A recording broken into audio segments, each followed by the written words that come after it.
Hello students, welcome to the world of intellectuals hub. Students, आज मैं आपके लिए लाई हूँ साइकोलॉजी का most interesting topic stages of development. तो करते हैं वीडियो को स्टार्ट।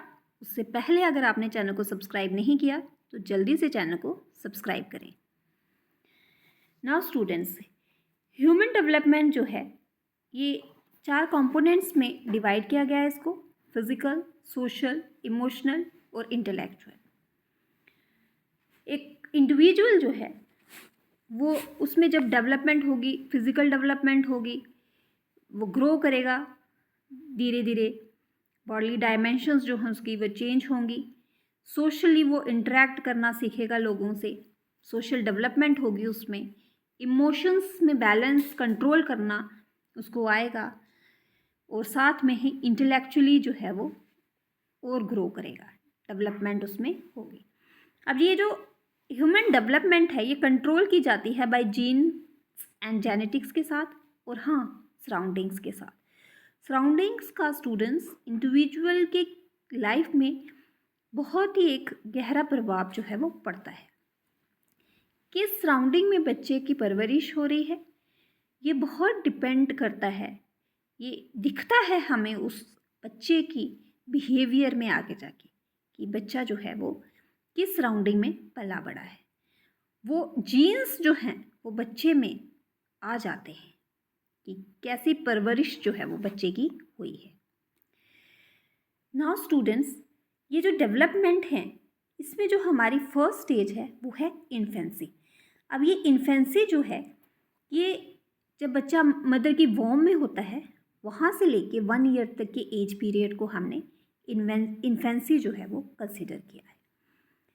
सेकेंड जो है हमारे पास टॉडलर ग्रुप जो है, फर्स्ट से लेके 5 ईयर्स तक के एज ग्रुप के बच्चे जो हैं वो टॉडलर में आते हैं, जिसमें वो क्रॉल करना, बैठना उठना जो है वो सीखते हैं।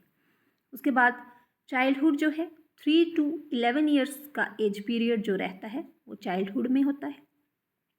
इसमें अर्ली चाइल्डहुड, मिडिल चाइल्डहुड जो है वो कंसीडर किया जाता है।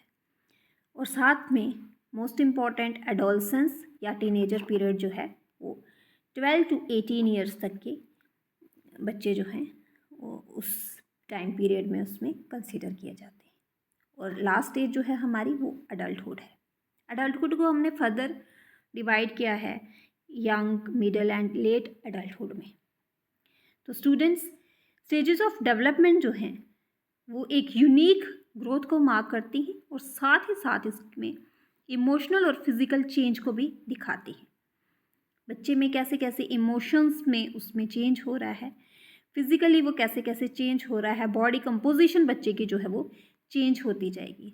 ऑफ कोर्स होगी ना, पहले तो इन्फेंसी में बच्चा छोटा होता है, फिर टॉडलर में वो थोड़ा सा उसके बॉडी डायमेंशंस बड़े होंगे, वो चलना फिरना सीखेगा। और फिर जब बच्चा चाइल्डहुड में आएगा, स्कूल जाना शुरू होगा, फिर उसके बाद एडोलसेंस में आता है, फिर उसके बाद उसके बियर्ड शियर्ड आ जाती है, हाँ, अडल्टहुड में, तो एक प्रॉपर मैन जो है वो बन जाता है। तो इस तरह से उसमें बॉडली डायमेंशंस जो है उसकी वो चेंज होंगी।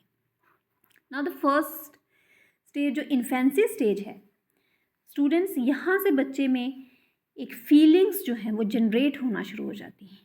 कई बार पेरेंट्स क्या सोचते हैं कि बच्चा बहुत ही छोटा है, इन्फेंसी में जो बच्चा है उसको कुछ समझ में नहीं आ रहा, वो इस वक्त बच्चा कुछ फील नहीं कर रहा है, बट ऐसा नहीं है स्टूडेंट्स। बच्चा जो है यहाँ से उसमें फीलिंग्स जो है वो जनरेट होना शुरू हो जाती है, और यहाँ से बच्चा जो है वो सीखना शुरू हो जाता है। इवन कि बच्चा जब मदर की वॉर्म में होता है तब से वो सीख रहा होता है। यहाँ पे क्या होता है इन्फेंसी स्टेज में, यहाँ पे कई बार क्या होता है कि बच्चा जब उसको भूख लगती है तो वो रोता है, रोएगा तो तभी उसको दूध मिलेगा ना, तो वो बच्चा रोता है। तो अगर तो वो बच्चा जैसे ही रोना शुरू किया, उसने भूख की वजह से वो रो रहा है, तो उसको अगर एडवांस जो फीड करवा दिया जाता है तो बच्चा जो है वो सेटिस्फाई हो जाएगा, और वो सेटिस्फाई हो जाता है और वो अपने आप को एक सेफ एनवायरनमेंट में महसूस करता है, वो अपने आप को एक सेफ हैंड में महसूस करता है कि मैं सही जगह में हूँ। बट कई बार आपने देखा होगा बच्चा भूख के मारे रोए जा रहा है, बट कोई उसकी तरफ ध्यान नहीं दे रहा और बहुत देर के बाद जाके उसको दूध मिल रहा है। तो यहाँ पे बच्चे में ना एक मिसट्रस्ट की फीलिंग जो है वो डेवलप हो जाती है। बच्चा मिसट्रस्ट करना शुरू कर देता है और बच्चा थोड़ा सा उस एनवायरनमेंट में खुद को कंफर्टेबल फील नहीं करता। उसके बाद है सेकेंड स्टेज जो है हमारी, वो है टॉडलर।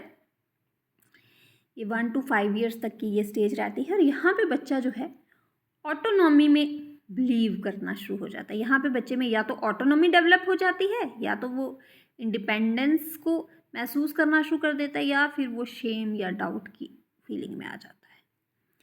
और ये जो सेकंड स्टेज है, जैसे कि कई बार क्या होता है कि आपने देखा होगा कि पेरेंट्स जो हैं ओवर प्रोटेक्टिव रहते हैं, ज़्यादा पोसेसिवनेस की वजह से। वो आपने देखा होगा कई बार सेफ एनवायरनमेंट भी होता है, फिर भी बच्चे को उसका हाथ पेरेंट्स ने पकड़ ही रखा होता है। तो उस केस में बच्चा जो है वो खुद को डिपेंडेंट महसूस करता है। और कई बार कि कुछ पेरेंट्स ऐसे होते हैं कि जो एक अगर इन्वायरमेंट एरिया जो है वो सेफ़ है तो वो बच्चे को छोड़ देते हैं ताकि बच्चा जो है खुद से एक्सप्लोर करे। यही करना चाहिए स्टूडेंट्स, बच्चे को छोड़ देना चाहिए सेफ़ एरिया में देख के, ताकि बच्चा जो है वो चीज़ों को खुद से एक्सप्लोर करे, वो खुद से सीखे। अगर वो खुद से सीखता है तो उसमें सेल्फ एफिकेसी जो है उसकी फीलिंग जो है वो जनरेट होती है और बच्चे में कॉन्फिडेंस डेवलप होता है। अगर तो बच्चे का हाथ पकड़ के हम रखेंगे, पेरेंट्स जो है बच्चे का हाथ ही पकड़ के रखेंगे, उसको छोड़ेंगे नहीं कि वो खुद से कुछ करे, तो वहाँ उसका कॉन्फिडेंस जो है वो लूज़ कर देता है बच्चा और डाउट जो है उसमें डेवलप हो जाती है। Now the next stage is pre school years. अब ये जो प्री स्कूल ईयर्स हैं, यहाँ पे बच्चा बोलना सीख जाता है। यहाँ पे अब अगर उसको कुछ चाहिए तो वो खुद से बोल के ले लेगा। अब यहाँ पे क्या होता है कि सपोज़ किसी बच्चे के फ्रेंड ने उसकी कोई चीज़ उससे ले ली या छीन ली, उसका कोई टॉय छीन लिया या उसकी पेंसिल छीन ली, तो यहाँ पे उस इंसिडेंट को किस तरह से लिया जाता है दूसरे पर्सन के थ्रू, केयर गिवर या पेरेंट्स या टीचर्स के थ्रू, वो उसका इम्पैक्ट बच्चे के ऊपर बहुत पड़ता है।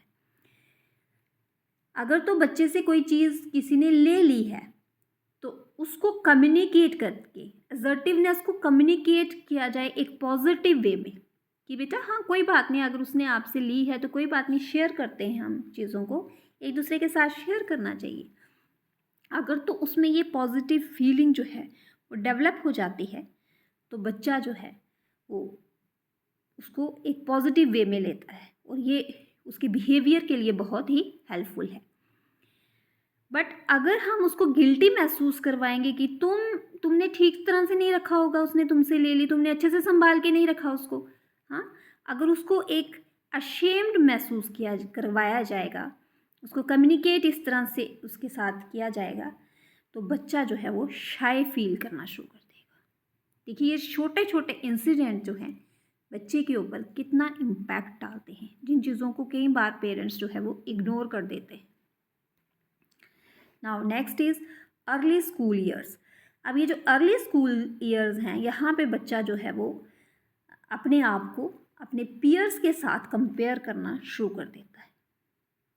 पीयर्स उसके फ्रेंड्स जिनके साथ वो स्कूल में बैठता उठता है, उनके साथ कंपेयर करना शुरू कर देता है।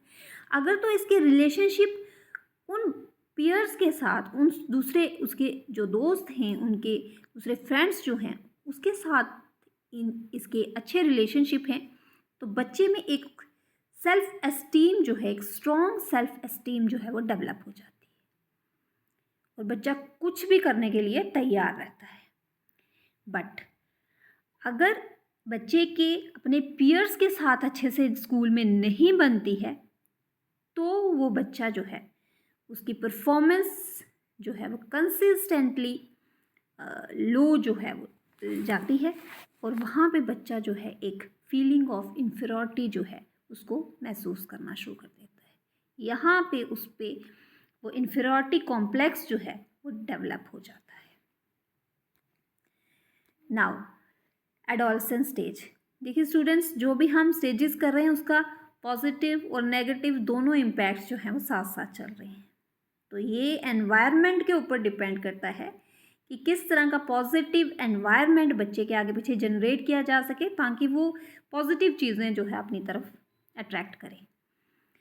एडोलसेंस पीरियड जो है इसको बहुत ही क्रूशियल भी कह सकते हैं और बहुत इम्पॉर्टेंट भी कह सकते हैं कि यहाँ से बच्चा जो है अपनी लाइफ का सफ़र जो है आगे की तरफ करता है, तो उसको बड़ा सोच समझ के यहाँ पे चलना होता है। तो इसमें इस टर्म को हम आइडेंटिटी क्राइसिस भी कहते हैं। और यहाँ पे बच्चे में सेल्फ की फीलिंग जो है वो डेवलप होना शुरू हो जाती है। अब वो खुद को यहाँ पे देखना शुरू हो जाता है, खुद में कैसा दिख रहा हूँ। अब वो उसको इस चीज़ के ऊपर ज़्यादा फोकस यहाँ पे हो जाता है। जैसे जैसे वो ग्रो अप करना शुरू करता है, वो अपनी सेल्फ नॉलेज के ऊपर जो है वो ध्यान ज़्यादा देना शुरू कर देता है। अगर तो पेरेंट्स का या फ्रेंड्स का इन्फ्लुएंस उसके ऊपर ज़्यादा रहता है तो बच्चा उतना बेटर नहीं कर पाता जितना कि वो खुद से सोशल इंटरेक्शन से जो सीखता है, अपने एक्सपीरियंस से जो सीखता है। अगर वो चीज़ें अपनी आगे लाइफ में वो उस एक्सपीरियंस के हिसाब से चलेगा, अपने इंटरेस्ट के हिसाब से चलेगा, तो वो ज़्यादा बेटर कर पाएगा एज़ कि वो पेरेंट्स के या फ्रेंड्स के इन्फ्लुएंस में रह के उतना अच्छा परफॉर्म नहीं कर पाएगा। तो वो अच्छी परफॉर्मेंस तभी देगा जब वो अपनी नॉलेज के हिसाब से जो उसने एक्सपीरियंस अपने गेन किए हैं उनके हिसाब से वो अपनी आगे इंटरेस्ट जो है वो शो करेगा, तो वो अच्छा परफॉर्म कर पाएगा। अब उसके बाद आता है एडल्टहुड। ये कुछ रफली 20 ईयर्स से शुरू हो जाता है। यहाँ पे पर्सन जो है वो एंटर हो जाता है एक कमिटेड रिलेशनशिप में या मैरिजेस में। और यहाँ पे अगर तो उसके रिलेशनशिप, देखिए स्टूडेंट्स, यहाँ पे अगर उस पर्सन के रिलेशनशिप शुरू से ही लोगों के साथ अच्छे हैं, इमोशनली वो अपनी फीलिंग्स जो है बड़े अच्छे से किसी दूसरे को एक्सप्रेस कर पा रहा है, और वहाँ पे जो लोग हैं उसके आसपास जो उसका वो जो सराउंडिंग होगी, तो अगर वो तो अच्छे से क्लियरली अपने इमोशंस को एक्सप्रेस कर पा रहा है तो उसका रिलेशनशिप जो है वो स्ट्रॉन्ग रहेगा। अगर यहाँ पे वो अपने इमोशंस को किसी को अच्छे से बता नहीं पाता तो यहाँ से उसकी स्ट्रगलिंग जो है वो शुरू हो जाएगी और वो पर्सन जो है आइसोलेशन में चला जाएगा, क्योंकि वो अपनी रिलेशनशिप को अच्छे से मेंटेन नहीं कर पाएगा, क्योंकि उसने वो इमोशंस को एक्सप्रेस करना नहीं सीखा। स्टूडेंट्स, ये बहुत ही इम्पॉर्टेंट यहाँ पे एक स्टेज है यंग एडल्टहुड, जो तो लोग अच्छे से अपने इमोशंस को दूसरों को एक्सप्रेस कर पाते हैं तो वो सक्सेसफुल हो जाते हैं अपने रिलेशनशिप्स में। जो लोग अपने इमोशंस को अच्छे से एक्सप्रेस दूसरों को नहीं कर पाते तो वो आइसोलेशन में चले जाते हैं। Now next is the middle adulthood. अब ये जो मिडल एडल्टहुड है, यहाँ पे थोड़ा स्ट्रगलिंग फेज रहता है पर्सन की लाइफ में। पर्सन जो है वो थोड़ा मैच्योर हो जाता है यहाँ पे। अब ये बिज़ी हो जाता है यहाँ पे फैमिली बनाने में, करियर में, तो वहाँ पे इसको थोड़ा सा जो है वो, अगर तो काम अच्छा हो उसके पास, पर्सन के पास अच्छी एक स्टेबल जॉब हो उसके पास, तो अपने रिलेशनशिप्स में ये अच्छा करता है, अपनी फैमिली को अच्छे से सेटिस्फाई करके रखेगा ये।